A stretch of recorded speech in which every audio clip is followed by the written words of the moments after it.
what you might call movement marketing. The world's first advertising agency dedicated to this type of marketing is the company called Strawberryfrog. And the chief executive and founder, Scott Goodson, joins me now. He is author of the book Uprising. It is called How to Build a Brand and Change the World by Sparking Cultural Movements. And Scott joins me now. Thanks for being here. Thank you. I mean, we're living in a time of total uprisings and movements, political, marketing. Does everybody need to have a marketing edge when it comes to a movement of some kind? I think you need to have an idea that really grates against the average. You need an idea that breaks through the wall of indifference. So yeah, you do. Okay, let's talk about some of the campaigns that you've created in order to give these as examples. Wasa bread. How did you decide that Sweden as a lifestyle, as a perception, was something that you would connect with the bread? Well, it's an iconic brand. You eat it in the morning, it's this hard bread, but it is kind of a beige product. It doesn't have a lot of personality, but yet, and health and good for you is something we've heard a billion times. So Sweden is a culture that is utopian for a lot of Americans. If you're a woman, it has a lot of positive attributes. You can be successful in business. You live a healthy lifestyle. So it's one of those things that's highly aspirational. So the campaign is all about bringing that exciting lifestyle that is in Sweden to our homes in America. And everybody in America wants to live in a bigger world. You know, the world has become such a bigger place because of the internet. So a place like Sweden is aspirational. It's interesting. So anytime you see Wasa bread, you're going to have to think Sweden. Absolutely. All right. What about if you are interested in other kinds of food, like Sabra? I know they make hummus and a variety of other prepared foods. Well, we helped launch Sabra in the United States, and the most recent campaign that we have done is for Sabra Salsa, which is a new innovation for that company, terrific salsa. But when you bring it to market, you can't just come and say, oh, this is a delicious tasting salsa. So the campaign that we developed was all about these wonderful American farmers who grow tomatoes, but they don't just grow them, they sing to them.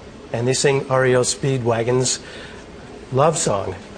So you need to have an idea that's going to break through. That's not just your average, boring. It has to be disruptive. It has to touch your heart. All right. And shareable on the internet. Did Scott Goodson, did you have to sing these REO Speedwagon songs in order to get people excited about this campaign? I mean, how do you convince a company like Sabra that, yeah, farmers that are singing songs, that will do it? Well, that one was an easy one because it's scientifically true. If you actually talk to your plants and sing to them, they actually grow better. So that one was as an easier sell than perhaps Sabra. Perhaps than the Wasa bread. Yeah. What about singing to your bottle of Jim Beam? Singing to your bottle of Jim Beam is something that we don't necessarily recommend, but you could always try it. I mean, in that case, we worked with Mila Kunis to do a campaign which has helped the brand become, reignite its sort of iconic status. I mean, it's a brand that's been around for 200 years, has an amazing history. So we came up with a phrase called Make History, which touches on the wonderful heritage and legacy of the brand, but it also talks about what you as a young person, over 21, I mean, of course, are going to do tonight, right now. So it's about making your own history. Jim Beam has made its history, and now you're going to make your own. Let's talk about making a future, because you've also worked on Emirates and their tagline that you wrote, Hello Tomorrow. So the brands we're talking about now, I mean, you know, Wasa's from Sweden, Sabra is new to the United States. Jim Beam is doing a global brand. Make History is going around the world. It's an America campaign is going around the world.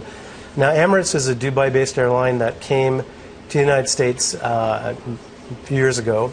And what we wanted to do was to create a movement that people could align with that was bigger than the airline itself. And the movement that we came up with was the idea of connecting people from around the world. So if you connect people from around the world, you overcome misunderstandings, you overcome misconceptions, and that is a higher ideal, and that's a movement. You get people inside the company where you've got thousands and thousands of people getting behind this idea of Hello Tomorrow, which is an idealistic future, but it's also about an idea about a world that's better. So inherent in a movement is the idea that you can change the world in some way. It doesn't have to be nobler than now. It can be like the ALS challenge. But it can also be something where you just want people to engage with an idea.